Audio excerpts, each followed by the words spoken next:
The half-day seminar was a small one in numbers, but the list of speakers was impressive. Included in the agenda were presentations from the Department of Science in Canberra and the local metal trades industry. Speaking on the structure and competitiveness of Australian industry, the manager of BHP Transport, Peter Laver, spoke on the important role manufacturing must play in Australia's ailing economy. He told the group that manufacturing should not be a dirty word, but seen as the sector which can most influence this nation's current account deficit. Well, Australian manufacturing industry, I think, has been far too introspective and introverted over the years. Somehow or other we've got to get a far more outward-looking industry, someone who looks at the world as their market, someone who looks for opportunities in export markets rather than just focusing on trying to satisfy a domestic market and perhaps putting up tariff barriers to try and allow us to do that. Mr Laver laid to rest the notion that Australia's labour costs are too high. Instead, he says it doesn't matter what you pay the workforce, as long as the productivity is commensurate with the wage. The essential thing in Australia is not so much the labour cost as such, it's the labour productivity part of the labour cost equation. What we really need to do if we're going to continue to afford to pay the sort of price that we do for labour, somehow or other the productivity of the labour, the number of units our labour produces for that money has got to be improved. That's certainly part of the thinking in the steel industry and many of other Australian export competitive industries.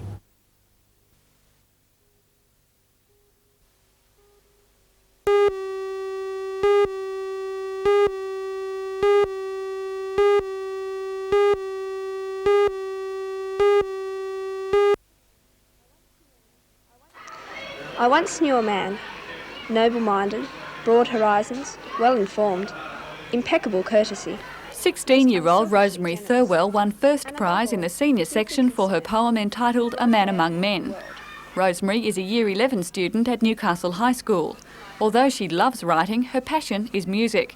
She hopes her mastery of the piano, the flute, the double bass and the cello will secure her a place at the Conservatorium of Music. The winners of the 3 divisions in the poetry competition were presented with their awards at a prize-giving ceremony at Waratah West Primary School. Parents, teachers and friends gathered to see 11-year-old Justin Brown from Curry Primary School receive $100 and a certificate for his work, The Engineer. The winner of the 3rd division came from outside the Hunter. She is 15-year-old Rebecca Lim from Melbourne. It's Education Week, and representatives from the department seized the chance to defend the education system. John Pollock, the department's acting regional director, said the Matara Book of Poetry showed children's ability to use language in a refreshing and skillful way. He said the spelling skills of young people are not deteriorating.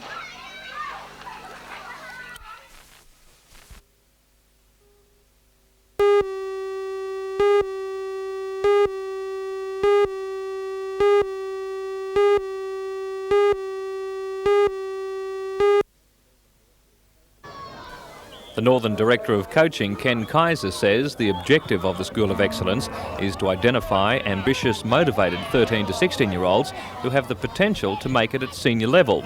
He says it will be open to all players, but he wants those with a genuine desire to achieve. The aim of the School of Excellence is to produce such players as Craig Johnson, David Lowe, Peter Tredenick, who have come out of this area despite the fact that there wasn't a great deal of development from coaches. And just at present we have a lot of boys in competition, but I feel that we don't have enough development coaches in that competition area. It's going to run that any boy that wants to join will be taken into the camp, but he must realise that it's an ongoing thing that he must commit himself to, and a boy that comes in at 13, it will be 3 to 4 years before he has completed the course. To ensure that the coaching is intensive, each class will consist of a maximum of 16 players who will be required to attend 1 2-hour training session a week during summer. The Northern Soccer Federation's top coaches and players will be involved in the school, with the first course starting on the 9th of next month.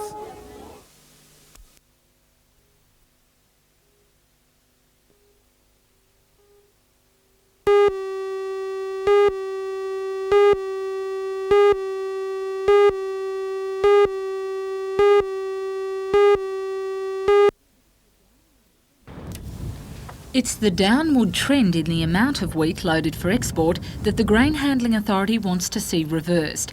It claims to be at least 400,000 tonnes behind its export target because of poor performance at both the Sydney and Newcastle terminals. Management says restrictive work practices have been a major cause of that efficiency.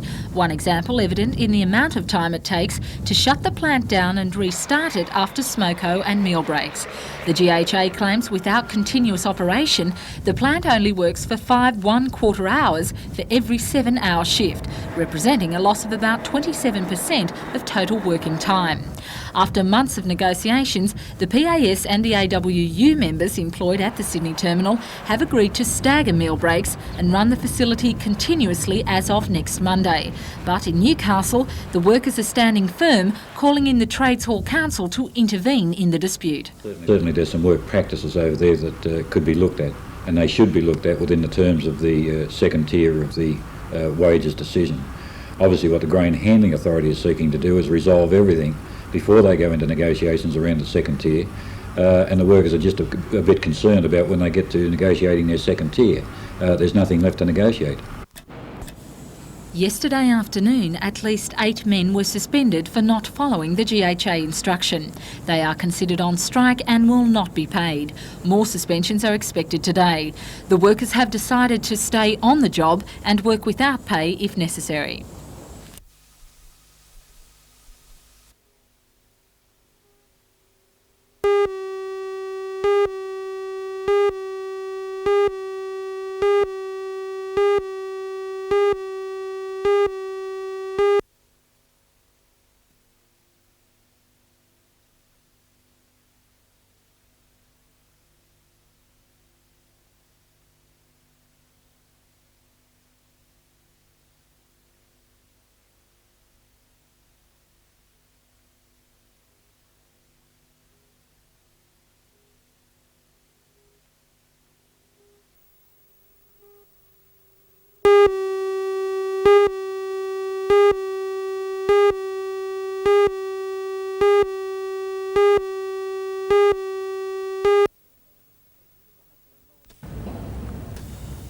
The Hunter and Lower North Coast Tourist Authority has been researching for a year to determine the route which will offer the very best of the Hunter to travellers.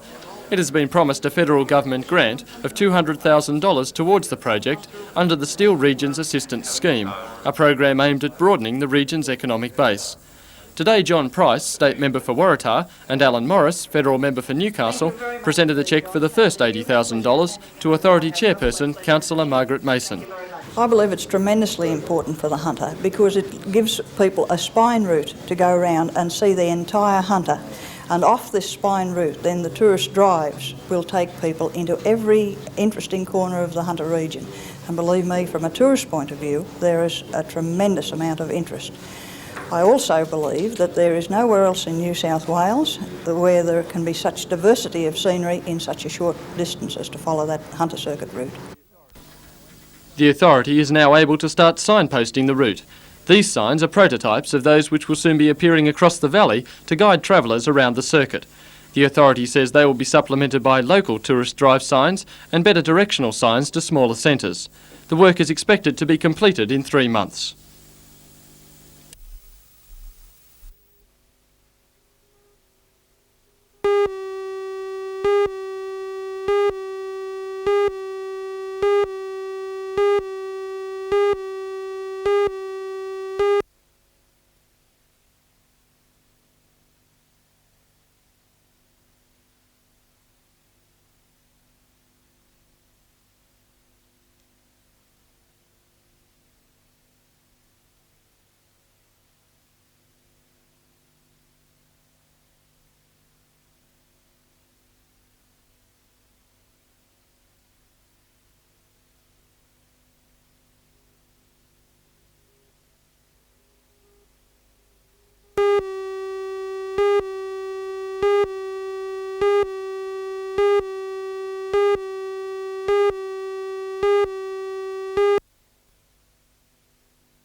Talks between the coal miners and the mine owners seem to be getting nowhere fast. Last week, the coal companies put forward an 11-point plan, which called for negotiations to begin on working hours and annual leave, management control over manning levels and changes to sick leave provisions.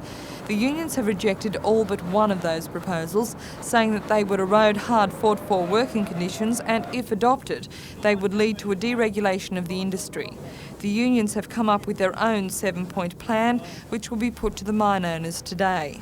Meanwhile, the usually mild-mannered Minister for Mineral Resources, Ken Gabb, has come out fighting over Japan's decision to buy 2.3 million tonnes of coal from the United States. Mr Gabb says the Japanese government has caved into pressure from the United States and is buying its coal for $5 a tonne more than what the Australian producers offered.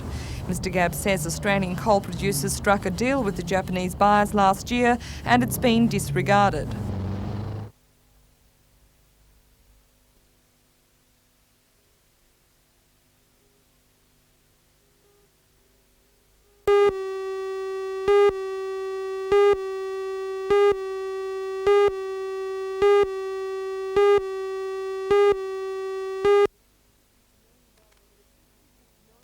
The $66 million Electricity Commission-owned Washery has been plagued by technical problems since it was built 18 months ago. This and other evidence was heard by members of the Parliamentary Public Accounts Committee, and despite applications by ELCOM, the hearing was open to the media. ELCOM has fought the hearing every step of the way, challenging that it was invalid and then refusing to allow its officers to give evidence. Both these actions were dropped. According to the chairman of the committee, John Murray, the inquiry's primary purpose was to establish whether ELCOM staff had misled Parliament in relation to the washery. A report on the committee's findings will be made public in about 2 months.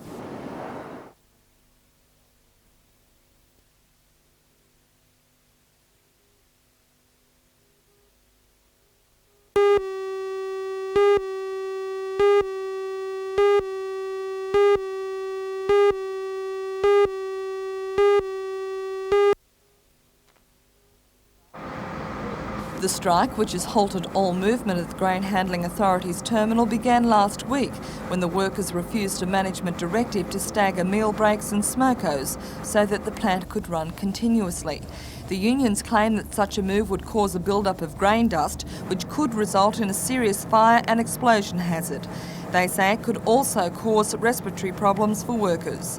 The AWU will put a proposal to its members this morning, but the PSA says it will not consider the plan. The matter has been referred to the Arbitration and Conciliation Commission to be heard tomorrow.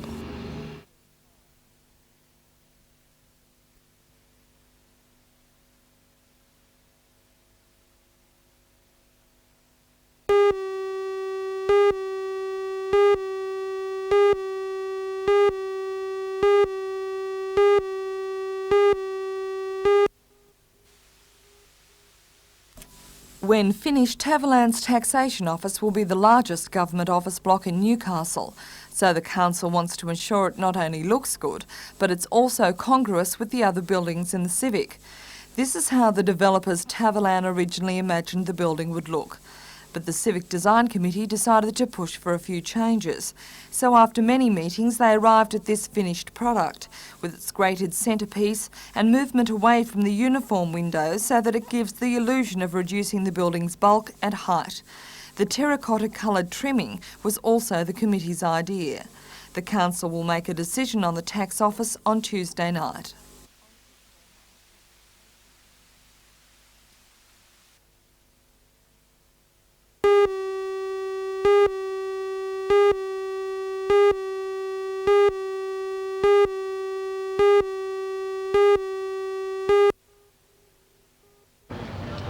"77 of the 131 men on the job are members of the AWU. This morning's meeting voted to accept a proposition put forward at yesterday's conciliation hearing before Justice Sweeney. But Public Service Association members want their grievances heard in the Arbitration Commission tomorrow. They're arguing that continuous operation increases health and safety risks. The Grain Handling Authority says it wants to improve efficiency to move a 400,000 tonne backlog of grain. The terminal will remain idle until at least Friday.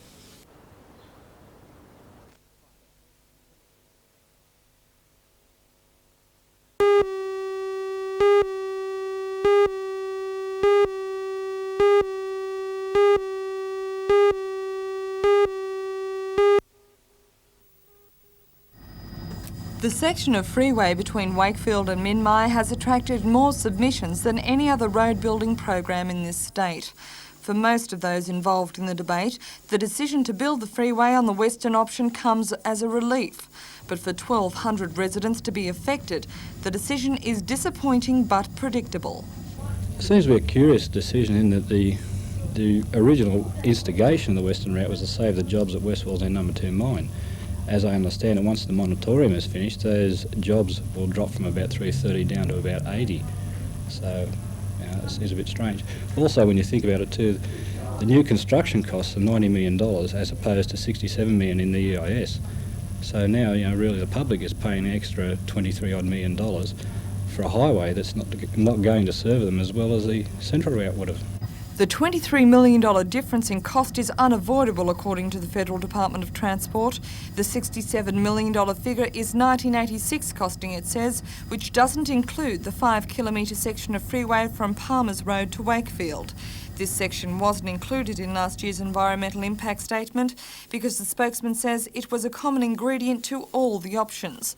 A spokesman for the minister also defended his decision to overlook the central option because of coal reserves. He says although the coal industry is in turmoil at the moment, it may right itself in the future. Therefore, he says the decision was made with a long-term perspective. Despite this, Bruce Baker says the residents will continue the fight, but he says he can't say how for at least a few more days. Well, we've got several avenues still open to us and we'll be pursuing those, and we'll know in a few days whether we can do anything, but I'm quietly confident.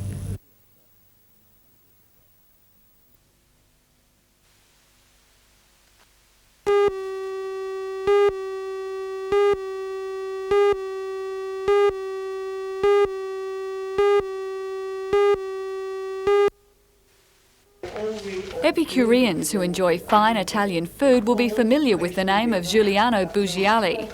A chef of international stature, he is also a food historian who has written several books about the cookery traditions of his homeland. Today, the great master himself instructed a cooking class in Newcastle. Giuliano is a flamboyant and very funny man. He has researched his subject thoroughly and has a wealth of information at his fingertips about the growing, harvesting and preparation of every ingredient in his recipes. Each mouth-watering dish received accolades, but his demonstration of traditional pasta making stole the show. Eggs, salt and oil. Picking up a packet of spaghetti from the supermarket may seem simpler, but such sentiments fall on deaf ears. Giuliano insists the traditional method is the best. It's certainly a lot more fun. As the pasta stretched, it was all hands on deck for a conga line in the kitchen.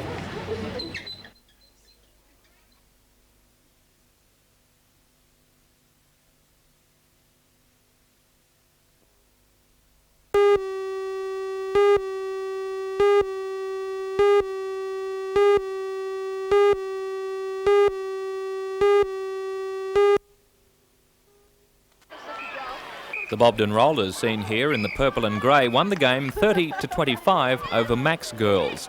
In a very hard game, the Rollers went to a handy early lead, only to see Max Girls come back, and at three-quarter time, it was anyone's game, with the Bobbin Rollers leading 21-19. For Max Girls, a loss is not what they wanted. They have now been runners-up in the grand final for the past 3 years. Meanwhile, in the preliminary final of the State League Region 2, Charlestown proved too strong for Cessnock, winning 33-21. Charlestown now play minor premiers Newcastle in the grand final next Saturday afternoon at National Park.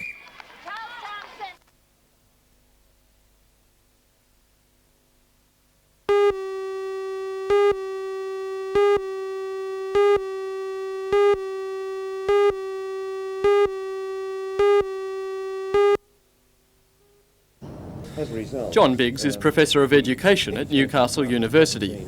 He's resigned his chair after 14 years to take up a position as Head of Education at the University of Hong Kong. He says the move is to further his career, but admits he's been more than disappointed with the operation of the University Council. It's very much a closed government type of decision making. Instead of bringing the academics in on it, academics are being excluded from decision making. A restructuring plan is now before the Academic Senate, but Professor Biggs fears its effect may in fact worsen the situation. The way it seems to be going is that it'll be still a few people making the decisions, only instead of by accident, as was the case before, it'll be part of the permanent structure of the university. Professor Biggs says there have been a string of mistakes over the years which have highlighted the deficiencies in the current decision-making processes. He cites as an example the handing over last year of the Diploma of Education to be taught by the CAE, a move he says was made after negligible consultation with his department. Professor Biggs says it's now up to the academics and students to take a stand. Unless people do speak out, academics, like people, get the politicians they deserve, and academics get the administrators they deserve, unless they raise genuine doubts and concerns about the style of government.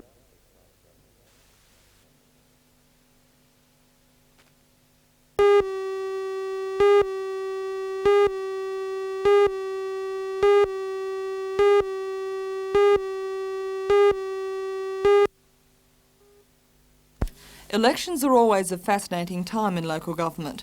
Officers learn who their new bosses are and the community votes in its decision makers for the next term. Under the new system, all councils except Newcastle will hold elections on September 26th. Nominations closed yesterday and groupings and ballot positions will be announced on Monday. In Port Stephens, 2 aldermen, Warwick Bremner and Gary Worth, have decided not to stand again, and Shire President Roy Taylor has decided to switch from the Coastal B to the Raymond Terrace D riding. Alderman Bill Hollier has nominated for both A and B ridings, and he has until midday tomorrow to make up his mind which one he will contest. As with Cessnock and Lake Macquarie, more women are nominating as candidates in Port Stephens. The 5 women are determined to break the deadlock on the all-male council. Another male domain is Lake Macquarie Council. 1/4 of the 40 nominations are from women, and Mayor Alderman Jeff Pasterfield, who is quietly confident of retaining his position, says female representation is sorely needed. We're very fortunate on this occasion that we've got 4 ladies running with us, which has been a major disappointment to me in the past council. In Cessnock, marriage celebrant and ALP candidate Mari Callaghan will do battle with sitting Mayor Gordon Williams for the position of First Citizen. She and 5 other women will contest for aldermanic positions in the city. Maitland is the odd council out. There has been a drop in the number of women who want to enter local government. 2 female aldermen decided not to try for re-election and only 1 newcomer is trying her luck, leaving only 3 women in the running.